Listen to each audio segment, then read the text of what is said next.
آداب، میں ہوں اسد اللہ خان، میرے ساتھ ہیں حسب معمول شاہ زیب جیلانی اور زرار کھوڑو۔ عید آنے والی ہے، ہم کراچی میں رہ رہے ہیں، ہماری کیا عید تو ڈاکوؤں کی ہے۔ اس پہ ہم گفتگو کریں گے پروگرام میں۔ اس کے علاوہ گھر بیٹھے کیسے پیسہ کمایا جا سکتا ہے، ہاتھ پہ ہاتھ دھر کے نہیں، محنت کر کے، اس پہ ہم پروگرام کا جو دوسرا حصہ ہے اس میں بات کریں گے۔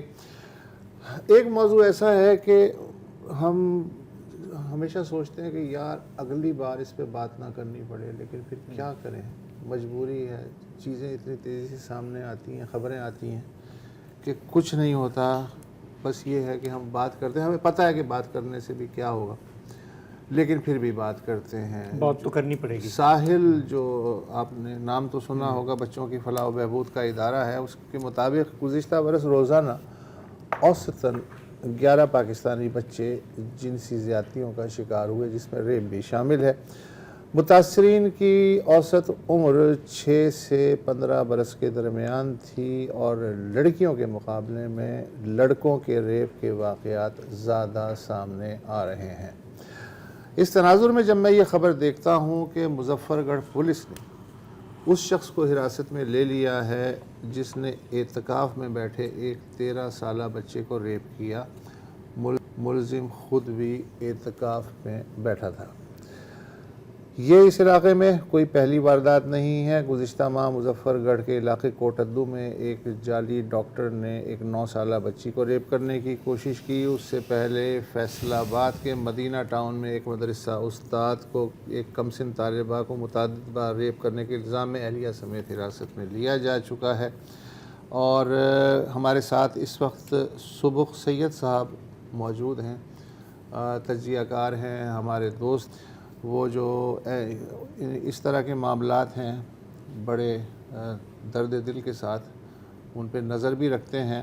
سبق سے آج میں بات کر رہا تھا صبح، تو انہوں نے کہا کہ یہ تو آپ کے پاس 2 خبریں ہیں، میرے پاس تو ایسی کئی خبریں ہیں پچھلے 24 اور 48 گھنٹے کی۔ تو میں نے کہا کہ ٹھیک ہے، آپ پروگرام میں ہمیں جوائن کریں، بتائیں بھی اور تجزیہ بھی کریں۔ جی سبق صاحب فرمائیے۔ بہت شکریہ وسط اللہ خان صاحب، زرار بھائی، شاہ زیب جیلانی صاحب۔ اچھا، یہ بات بہت ہی افسوسناک ہے اور یہ کوئی ایک دن کا واقعہ نہیں ہے۔ آپ نے ساحل کی رپورٹ جو پیش کی ہے، اس ساحل کی رپورٹ میں ایک اور بات بھی لکھی ہوئی ہے، وہ یہ ہے کہ یہ جو کیسز سامنے آ رہے ہیں، ان میں سے بہت بڑی تعداد ایسی ہے کہ جو سامنے ہی نہیں آتی۔ یہ جو پولیس تک پہنچتے ہیں، تھانوں تک جاتے ہیں، تو یہ بہت کم تعداد ہے جو تھانوں تک چلی جاتی ہے۔ اس سے پہلے جسے آپ کہتے ہیں نا، مکا ہونا، بچے پر الزام لگا دینا، بچے نے اس وجہ سے الزام لگایا ہے کہ قاری صاحب زیادتی کرتے تھے، اسے نہ آنے کی وجہ سے تھپڑ شپڑ مار دیا، جسمانی تشدد کیا، جس کی وجہ سے بچے نے غصے میں آ کے الزام لگا دیا۔ اور پھر بہت سے واقعات ایسے ہوتے ہیں کہ جہاں پر اسکول کالج کے بھی سامنے آ جاتے ہیں۔ اور ابھی دیکھیں کہ حالیہ دنوں میں بہت سے ایسے واقعات ہمارے سامنے آئے ہیں کہ جس کے بارے میں یہ کہا جا سکتا ہے کہ مانسہرہ کا ایک واقعہ ہے، بلکہ 2 دن پہلے کا، وہاں پر خیر تشدد تو اس طرح کچھ نہیں ہوا، لیکن بچہ واش روم میں گیا، اس کے سر پر وہاں کوئی چیز لگی، وہ گرا وہاں پر اور وہیں فوت ہو گیا۔ سکول انتظامیہ خوف کی وجہ سے وہ بچے کو اسپتال چھوڑ کے بھاگ گئی وہاں سے کہ اب ان کے اوپر الزام آ جائے گا، کچھ اور چیزیں آ جائیں گی، اسکول کی ریپوٹیشن خراب ہو جائے گی۔ تو اس طرح کے بہت سے واقعات ایسے ہیں کہ جہاں پر لوگ خوفزدہ ہو جاتے ہیں۔ لیکن یہ جو مدارس کے اندر آپ کو پتہ ہے کہ ویسے بھی انٹری نہیں ہوتی، اور مدارس کے اندر گزشتہ 10-12 سال سے ایک باقاعدہ نوٹس جاری کیا گیا تھا کہ صحافی حضرات جب بھی مدارس کے اندر آئیں تو آپ وفاق المدارس العربیہ کی پرمیشن کے بغیر انہیں انٹرویو مت دیں، ان سے بات چیت کوئی نہ کریں، کیونکہ صحافی جو ہوتے ہیں وہ بات کا بتنگڑ بنا لیتے ہیں، اور یہ پھر خواہ مخواہ مدارس پر، اسلام پر، مسلک پر اس کی آنچ کو جو ہوتا ہے اس کا نقصان پہنچاتے ہیں۔ تو یہ جو واقعات ہیں وسط صاحب، یہ بہت تیزی کے ساتھ پھیل رہے ہیں۔ میں صرف آپ کو پرسوں ڈیرہ اسماعیل خان میں ایک واقعہ پیش آیا اور ابھی تک اس کی تحقیقات ہی نہیں ہو سکی کہ واقعہ سے میں ہوا کیا۔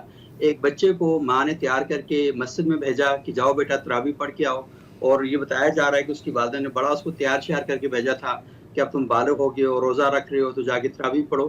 وہ تراویح پڑھنے کے لیے گیا، صبح اس کی لاش کھیتوں سے برآمد ہوئی، اس کو پھندا لگا کے قتل کیا گیا تھا اور اس کے ساتھ جنسی زیادتی کی گئی تھی۔ بچے کی تدفین ہو گئی ہے، لیکن آج تیسرا دن ہے، کمیٹی ایک بنا دی گئی ہے، تحقیقات ہو رہی ہیں، ابھی تک پتہ نہیں چل رہا کہ کیا واقعہ ہے۔ اچھا، صرف یہ نہیں جو آپ نے اعتکاف والا واقعہ بیان کیا، کہ وہاں اعتکاف پر بچہ بیٹھا ہوا تھا اور اس کے ساتھ وہاں پر 13 سالہ بچے کے ساتھ 28 سالہ بندے نے وہاں مسجد کے اندر زیادتی کی ہے اور جنسی جو بدفعلی وہاں پر کی گئی ہے.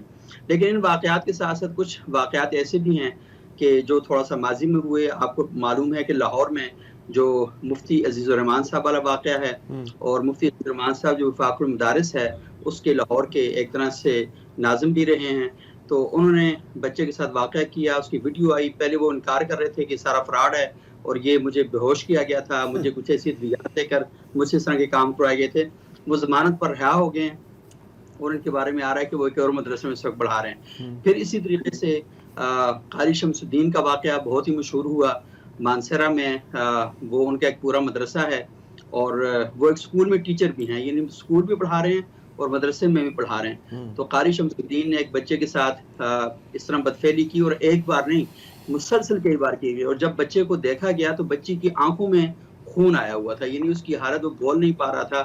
ایبٹ آباد کا جو Ayub medical college and complex ہے وہاں پر وہ داخل تھا.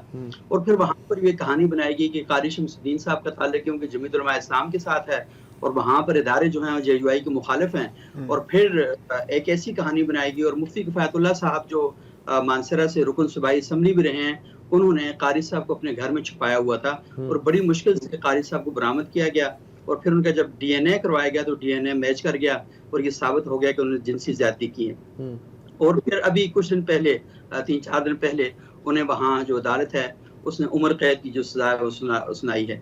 تو یہ اس طرح کے جو واقعات ہیں وہ ہو رہے ہیں. پھر لیکن یہ نا کہ وہاں پر ایک اور بات وہ صاحب پچھلی بار میں آپ سے پروگرامی والی بات کہی تھی کہ یہ جو مفتی ابو بکر معاویہ صاحب والا کیس ہے یہ ایک ٹیسٹ کیس ہے.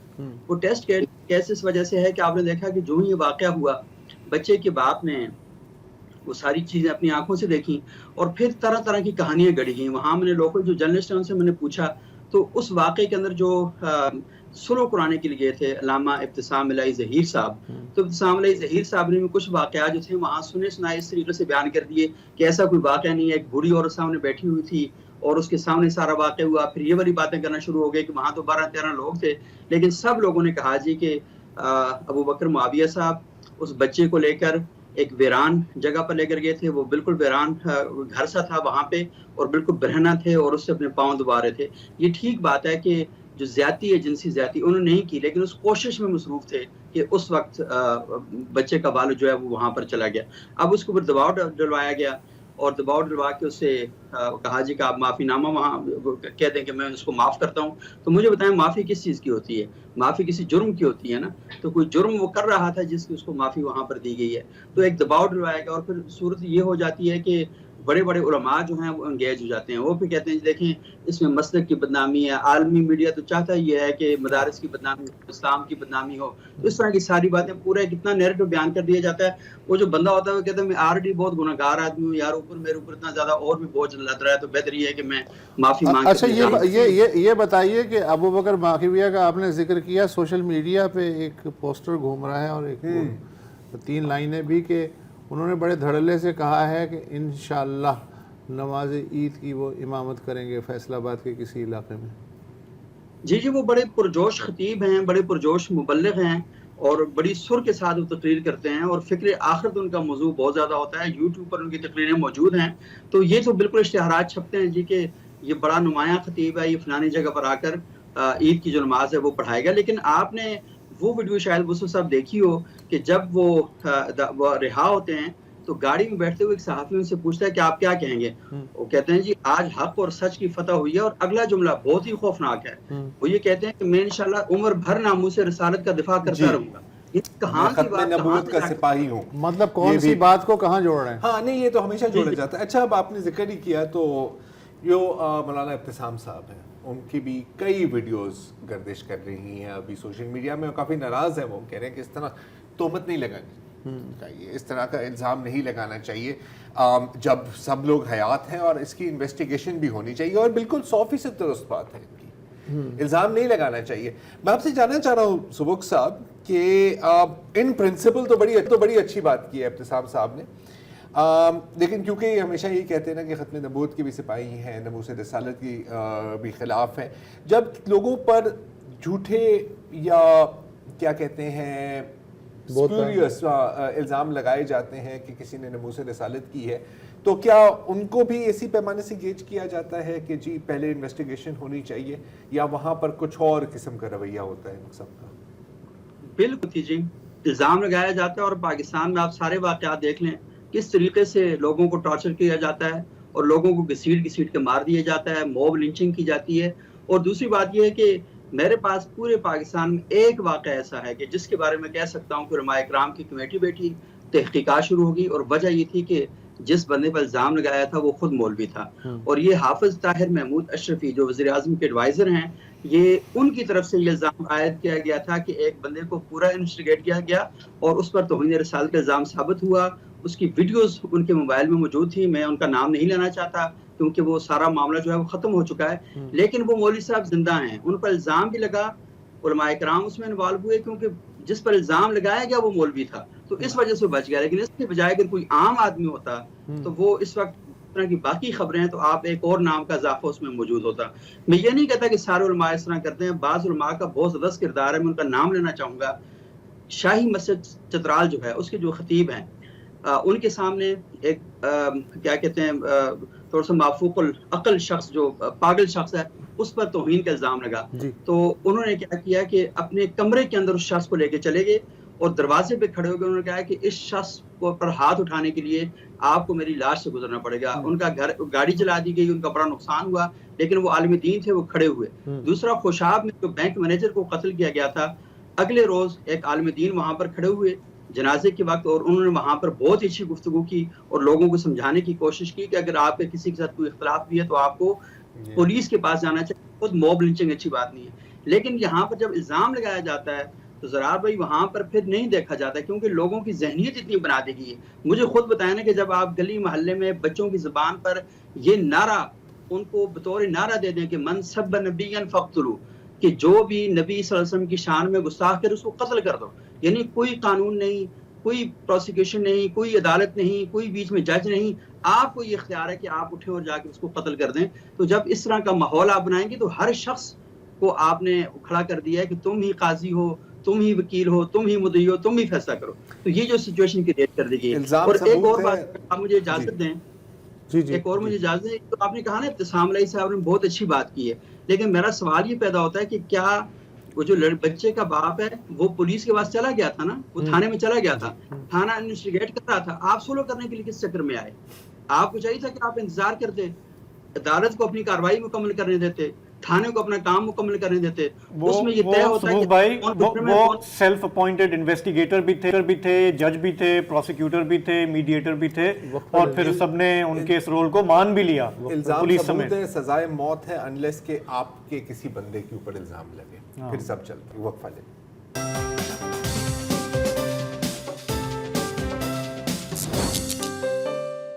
तो हमारे मुल्क में एक तबका वो है जो अपने गार्ड्स के साथ सरकारी प्रोटोकॉल में, सरकारी नंबर प्लेट की गाड़ियों में बाहर निकलते हैं, उन्हें कोई खौफ नहीं होता, वो उनके लिए पाकिस्तान एक सेफ़ जगह है।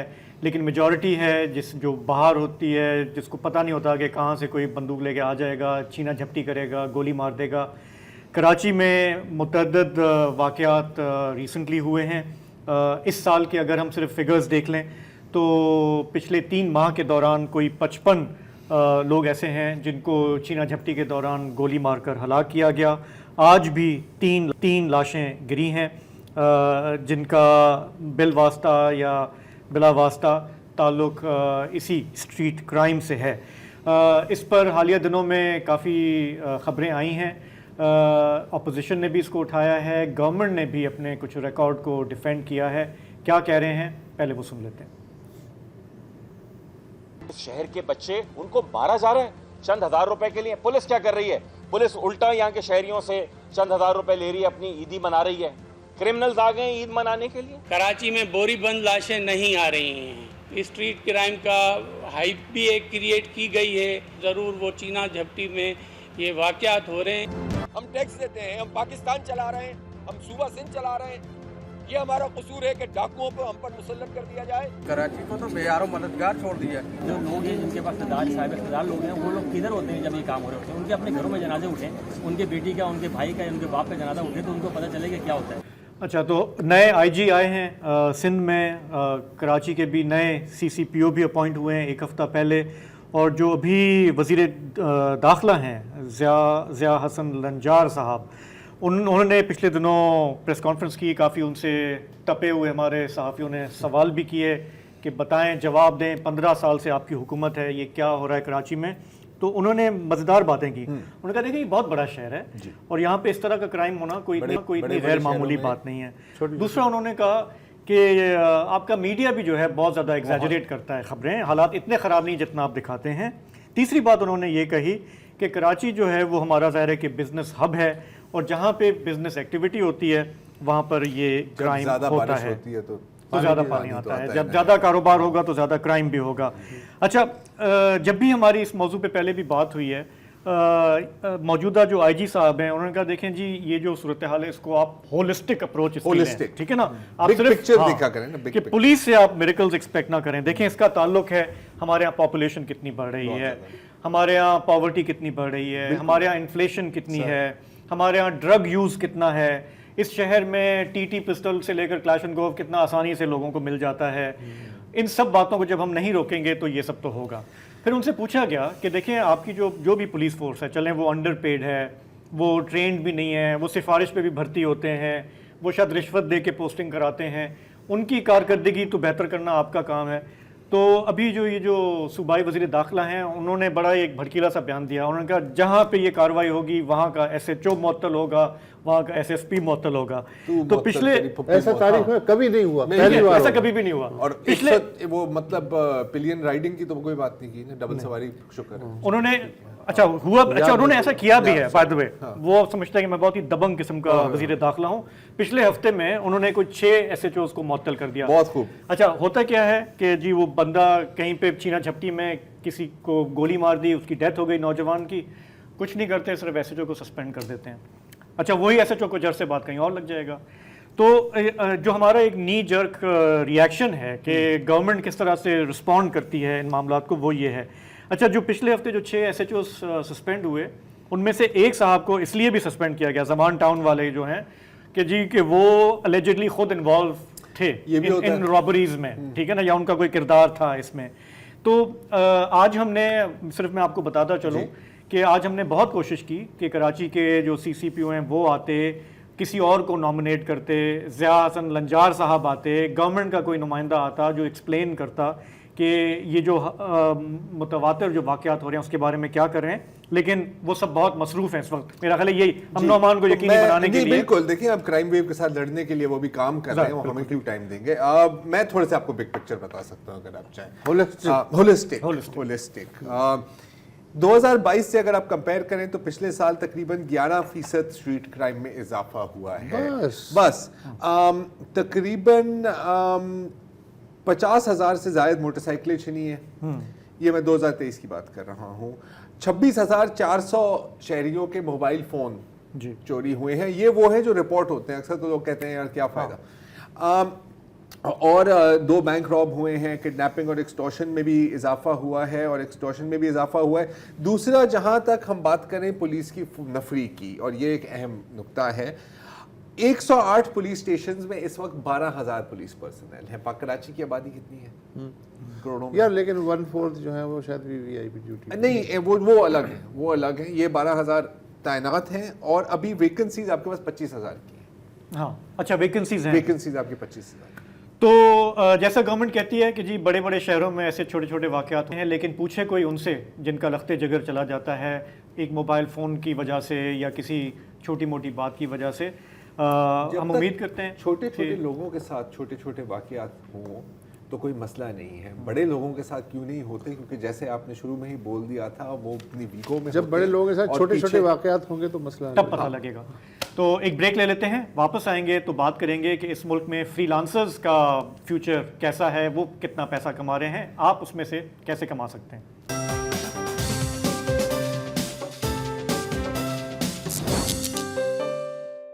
Welcome back. अच्छा, जब हम पाकिस्तान की मईशत के बारे में बात करते हैं, या जब हम पाकिस्तान की मईशत का रोना रोते हैं, तो हम बड़ी बड़ी बातें करते हैं ना, जैसे GDP, current account deficit, tax to फलाना टीरा रेशियो, हाँ मुझे नहीं पता, क्योंकि big ticket projects, blue chip, paradigm shift और वन विंडो ऑपरेशन, जो भी जिसमें लफ्ज़ पसंद आ गया, होलिस्टिक अप्रोच। होल में तो हम हैं और होलिस्टिक में भी आ जाएंगे।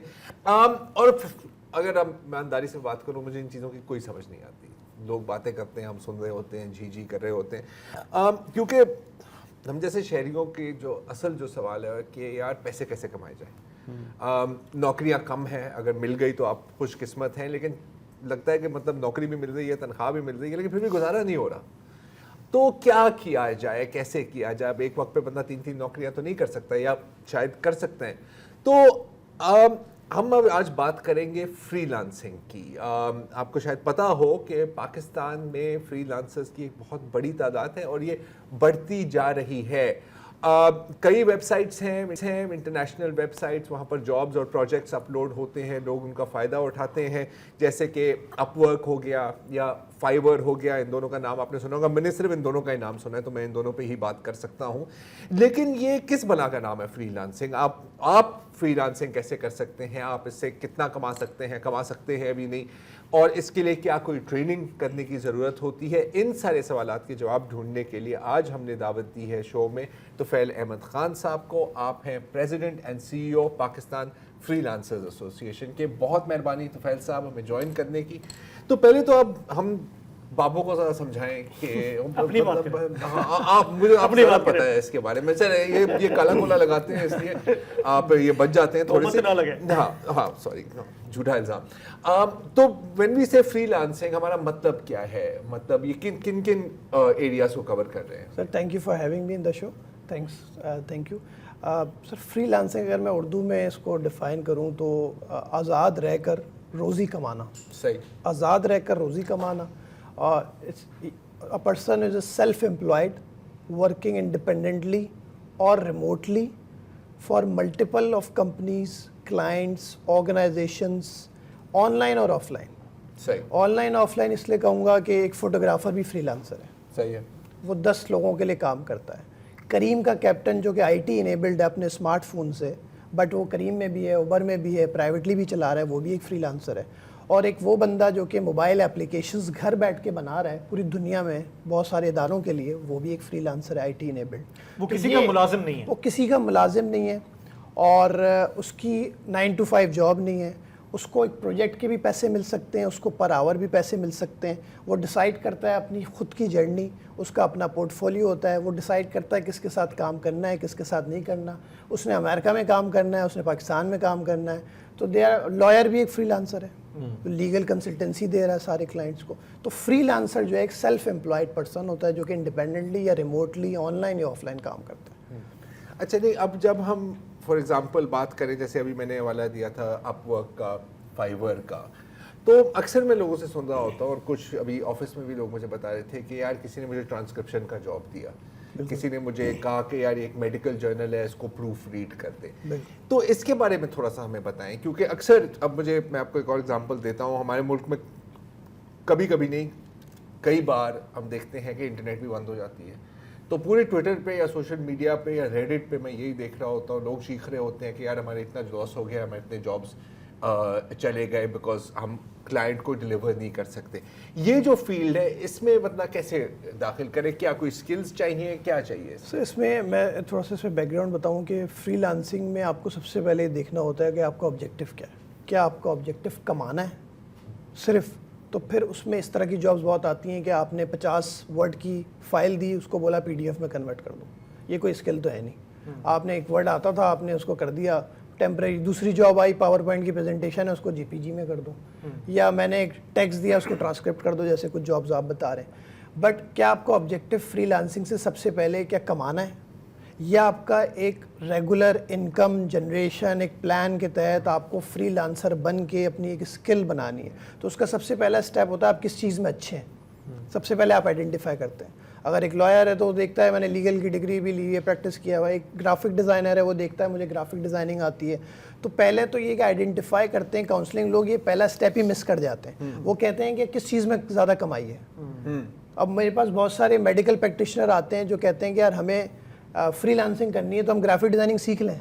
तो मैं उनको कहता हूँ कि आप मेडिकल प्रैक्टिशनर हैं और अगर आप लिखने में अच्छे हैं तो आप मेडिकल के राइट अप क्यों नहीं लिखते, क्योंकि हमारे पास तो कंटेंट राइटर ऐसे मिलते ही नहीं है जो कि मेडिकल की नॉलेज रखते हो।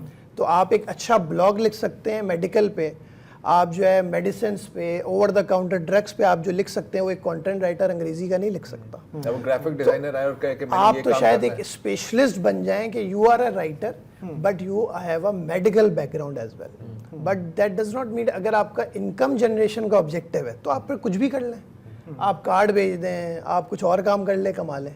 तो पहला स्टेप है आपकी काउंसलिंग अपनी खुद की या किसी और से आप करवाएं। हमारा इदारा Pakistan freelancer association free of cost इसकी भी मेंटोरिंग करता है, काउंसलिंग करता है कि आप किस चीज़ में अच्छे हैं। फिर जब वो आइडेंटिफाई हो जाता है, आप देखते हैं उसमें आपकी स्किल है या आप बिगनर हैं, इंटरमीडिएट हैं, आपको सीखनी है।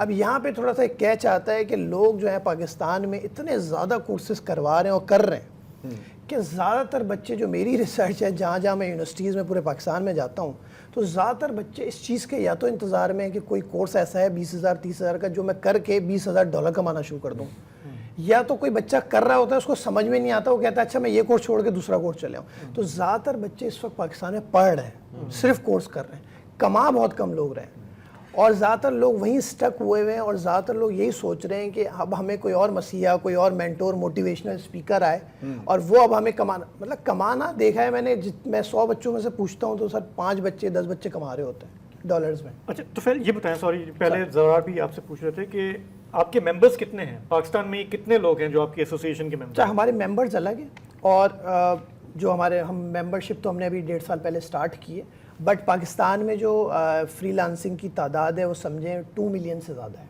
ठीक है, 20 लाख से ज़्यादा जी, 2 मिलियन से ज़्यादा है। और मैंने इसमें बताया कि कैच ये, अभी हमने एशियन डेवलपमेंट बैंक के साथ एक रिसर्च भी की है, वो पब्लिश होने वाली है। ADB, थैंक्स टू ADB, उन्होंने दे जॉइंट हैंड्स विद अस, और क्योंकि इसकी कोई रिसर्च ही नहीं थी। ये फील्ड ऐसी है, इसमें ना कोई रिसर्च है ना कोई मार्केट। ये जो 20 लाख है ये अंदाज़ा है या ये रजिस्टर्ड है आपके? नहीं, अंदाज़ा है। हमारे पास रजिस्टर्ड 50,000 है। ऐसे हमारी एसोसिएशन के पास 50,000 रजिस्टर्ड है और वो पूरा डेटा अपना दे चुके हैं, हमारी वेबसाइट पे हैं। हमारे वेबसाइट का एक फ्री मेंबरशिप का फॉर्म है जो कि वो भर चुके हैं।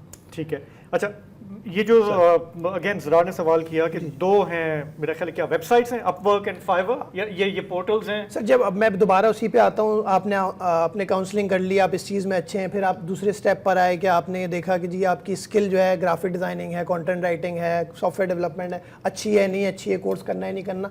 तीसरे स्टेप पे आपने एक अपना पोर्टफोलियो बनाया, अपना एक पोर्टफोलियो। अब वो उसमें पोर्टफोलियो में होता है कि अगर आपने कोई काम ही नहीं किया हुआ तो आप फ्री का काम कर लें और पोर्टफोलियो बनाने के लिए हमारी मेंबरशिप का सर्टिफिकेट डाल दें, फ्री ऑफ कॉस्ट है, कोई कोर्स कर लें फ्री। फिर चौथे स्टेप पे आता है, आप अपनी जब सर्विसेज बना ली हैं आपने उसकी प्राइस भी रख ली, अब बेचेंगे कहाँ? तो उसके लिए एक इंटरनेशनल प्लेटफॉर्म्स बहुत सारे हैं, जिसमें फाइवर, अपवर्क, freelancer.com, गुरु और इस तरह के बहुत सारे इदारे। इन इदारों में काम पड़ा हुआ होता है, बिड करना होता है आपने, और उसमें भी बहुत ज़्यादा स्किल चाहिए होती है आपके काम को ऊपर लाने के लिए, आपका पोर्टफोलियो ऊपर लाने के लिए। इसमें सिर्फ ये होता है कमीशन बहुत ज़्यादा जाता है इंटरमीडियरी जो जिन पोर्टल्स के थ्रू। तो ज़्यादातर जो सक्सेसफुल फ्रीलांसर हैं जो कि परमानेंटली अपनी इनकम कमा रहे हैं $US में पाकिस्तान में बैठ के, वो डायरेक्ट क्लाइंट के साथ काम करते हैं, वो लिंक्डइन का इस्तेमाल करते हैं, वो डायरेक्ट US UK के अंदर हंट करते हैं क्लाइंट को, क्योंकि उसमें ज़ीरो कमीशन है और एक ट्रस्ट भी बिल्ड हो जाता है, एक रिटेनरशिप पे क्लाइंट आ जाता है, परमानेंटली उनकी इनकम होती है, रोज़ाना बिड नहीं करना होता। तो जैसे मैंने आपको एग्जांपल दी थी करीम का कैप्टन, कि करीम में राइड ही नहीं आई तो क्या करेगा? तो अगर एक फ्रीलांसर पूरा दिन बैठ के फाइवर पे, अपवर्क पे वेट करता रहे कि आज तो उसको कोई क्लाइंट ही नहीं मिला तो ज़ीरो, तो उसको अपनी स्ट्रैटेजी बनानी होती है। जैसे करीम का कैप्टन 10 जगह गाड़ियाँ चलाता है और एक जगह प्राइवेटली कन्फर्म भी चलाता है, स्कूल में भी चला लेता है कि यार यहाँ से तो पैसे आने हैं। तो एक फ्रीलांसर को अपना पूरा इनकम का स्ट्रैटेजी बनानी होती है कि यार मेरे पास फाइवर पे भी रजिस्टर्ड हूँ, अपवर्क पे भी हूँ, लेकिन ये सारी ऑनलाइन प्लेटफॉर्म है जहाँ बिड करता हूँ मैं, तो मैं डायरेक्टली क्लाइंट की हंटिंग कैसे करूँ? बिड का आपका मतलब है कि कोई कहता है कि यार हमें एक ग्राफिक डिजाइनर चाहिए वो एक लोगो बनाने के लिए, तो कोई कहेगा कि यार मैं $20 में बना लूंगा, दूसरा कहेगा कि यार मैं 15 में बना लूंगा। तो इस तरह से होता है। और फिर उस वेबसाइट पे टॉप रेटेड फ्रीलांसर्स भी होते हैं ऊपर, जो बहुत ज़्यादा अर्न कर चुके हैं बहुत सालों से, तो वो वेबसाइट उनको अपलिफ्ट कर देती है कि अगर आपने टॉप रेटेड से कराना है तो ये उनके प्रोफाइल ऊपर आ जाते हैं। तो इसमें ये इसी तरह से होता है। प्रोफाइल बनाना भी तो एक आर्ट ही होगा ना यार। बिल्कुल सर। अच्छा, एक वक्फा लेते हैं तो फिर इस पे बात जाएगी।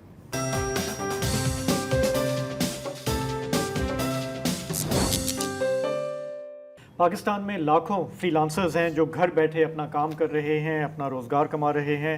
پاکستان فری لانسرز ایسوسی ایشن کے سربراہ ہیں طفیل احمد خان صاحب ہمارے ساتھ موجود ہیں.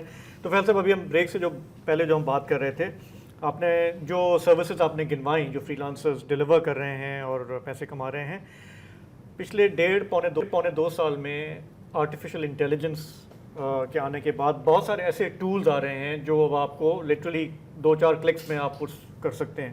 اس سے, حالانکہ یہ آپ کا ابھی ابھرتی ہوئی ایک پلیٹ فارم ہے نا, یا یہ کام ہے, وہ کتنا افیکٹ ہو رہا ہے, ڈیمیج ہو رہا ہے؟ سر پہلی بات تو یہ دیکھیں جو آرٹیفیشیل انٹیلیجنس یا جو چیٹ جی پی ٹی اور اے آئی کے بہت سارے ٹولز کے گرافک ڈیزائننگ فوراً ہو جائے گی, یہ سارے بنائے تو انسان نہیں ہیں. اب مسئلہ انسان ہی اس سے ڈر رہے ہیں. تو میں تو سمجھتا ہوں کہ شاید چیٹ جی پی ٹی کو ایک کمانڈ یہ بھی شاید جائے گی کہ بھائی چیٹ جی پی ٹی 5 بنا دو. تو میں سمجھتا ہوں اس کا ہر فیلڈ میں, میں خود بھی فری لانسر ہوں, میں اس کا بہت استعمال کرتا ہوں.